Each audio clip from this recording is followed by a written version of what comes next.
అందరికీ నమస్కారం అండి. Welcome to my channel.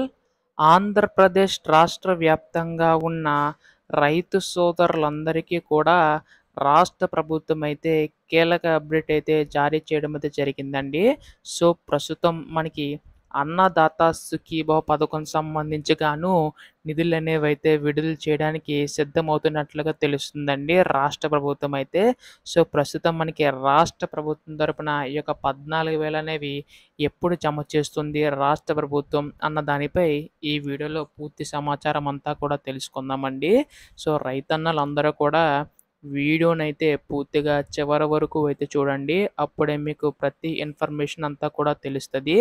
అంతకంటే ముందు చాలామందైతే వీడియోనైతే చూస్తున్నారు గానీ సబ్స్క్రైబ్ అయితే చేసుకోవడం లేదు.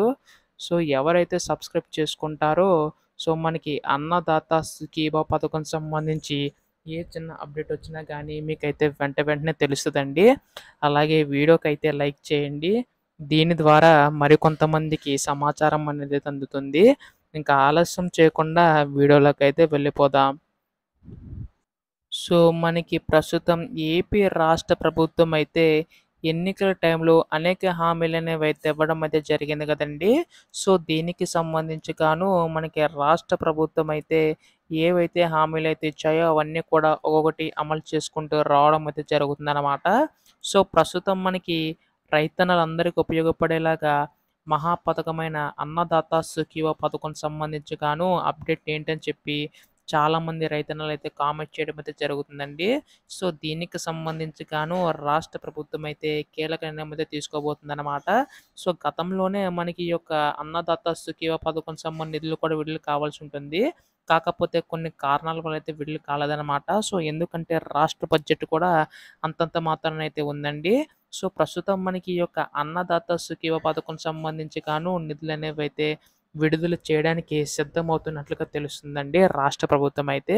సో, ప్రస్తుతం మీ అందరికీ తెలిసినట్లుగానే ఎన్నికల టైంలో ప్రతి ఏటా కూడా రూ. 20,000 అందిస్తామని చెప్పి హామీ అయితే ఇవ్వడం అయితే జరిగింది కదండీ! సో, ప్రస్తుతం ఇక్కడ చూసుకున్నట్లయితే అయితే మనకిక్కడ రాష్ట్ర ప్రభుత్వం తరపున రూ. 14,000 అనేవైతే జమ చేయనుందండి. కేంద్ర ప్రభుత్వం తరపున రూ. 6,000. సో, ఇప్పటికే పీఎం కిసాన్ పథకం సంబంధించి గాను 19 విడతల కింద కేంద్ర ప్రభుత్వం నిధులనేవైతే విడుదల చేయడం అయితే జరుగుతుందండి. సో, ఈ మనకి కేంద్ర ప్రభుత్వం 19వ విడతగాను నిధులు కూడా విడుదల చేసిందనమాట. సో, ప్రస్తుతం మనకి ఈ యొక్క రాష్ట్ర ప్రభుత్వం తరపున ఎప్పుడు జమ చేయబోతుందని చెప్పి చాలామందైతే కామెంట్ చేయడం అయితే జరుగుతుందండి. సో, దీనిపై కూడా రాష్ట్ర ప్రభుత్వం అయితే గొప్ప స్పందన అయితే ఇచ్చిందనమాట. అది ఏంటంటే మనకిక్కడ ఈ యొక్క రూ. 14,000 సంబంధించి గాను మనకి ఈ యొక్క పీఎం కిసాన్ రూ. 6,000 అనేవైతే జమ చేస్తుంది కదా కేంద్ర ప్రభుత్వం.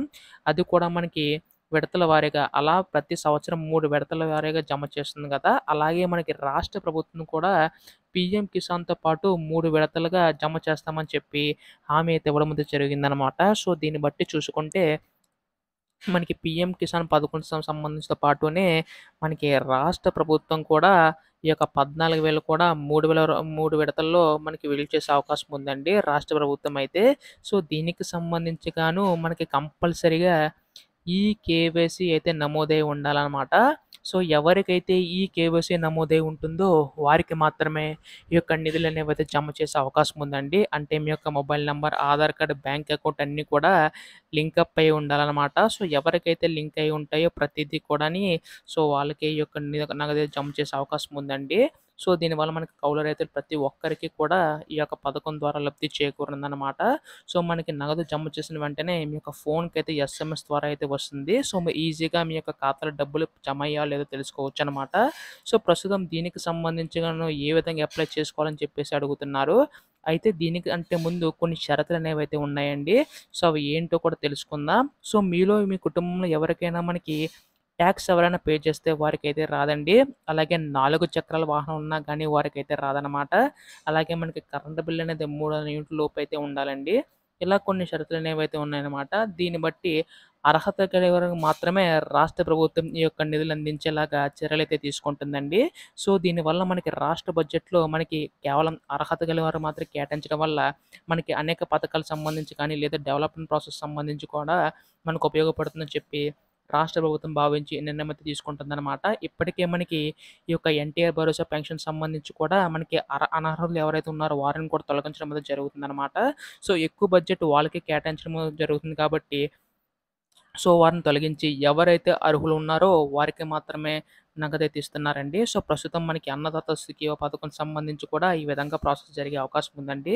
సో, ప్రస్తుతం దీనికి సంబంధించి అప్లికేషన్‌కి సంబంధించి కూడా మనకి ఈ యొక్క నెలలో అయితే విడుదల చేసే అవకాశం ఉందండి. సో, దీనిపై మనకి ఏ చిన్న అప్లికేషన్ విడుదల చేసినా ఏ విధంగా అప్లై చేసుకోవాలన్న దానిపై ఈ వీడియోలో మీకు కొద్దిగా అర్థమైంది అనుకుంటున్నాను. సో, తర్వాత వీడియోలో మనకి అప్లికేషన్ విడుదల చేయగానే ఏ విధంగా అప్లై చేసుకోవాలి, కావాల్సిన డాక్యుమెంట్స్ ఏంటి అనేది పూర్తిగా వివరాలతో సహా మరొక వీడియో అయితే చేస్తానండి. సో, మీరు చేయవలసిందల్లా ఛానల్‌ని అయితే సబ్స్క్రైబ్ చేసుకోవడం మాత్రమే. మీ సపోర్ట్ ఉంటే ఇలాంటి వీడియోస్ అనేవి అయితే ఇంకా చేయగలుగుతాను. సో, చాలామంది వీడియోనైతే చూస్తున్నారు కానీ సబ్స్క్రైబ్ అయితే చేసుకోవడం లేదు. సో, మీరు కనుక సబ్స్క్రైబ్ చేసుకుంటే నాకు కొంచెం బూస్టప్‌గా అయితే ఉంటుంది. మరిన్ని వీడియోస్ అయితే చేస్తాను. సో, మీకోసం అయితే ఛానల్ అయితే సబ్స్క్రైబ్ చేసుకోండి మిత్రులారా. అలాగే మీ తోటి వారందరికీ కూడా వీడియోనైతే షేర్ చేయండి. వారికి కూడా ఈ సమాచారం అయితే అందుతుంది. ధన్యవాదములు. జై హింద్.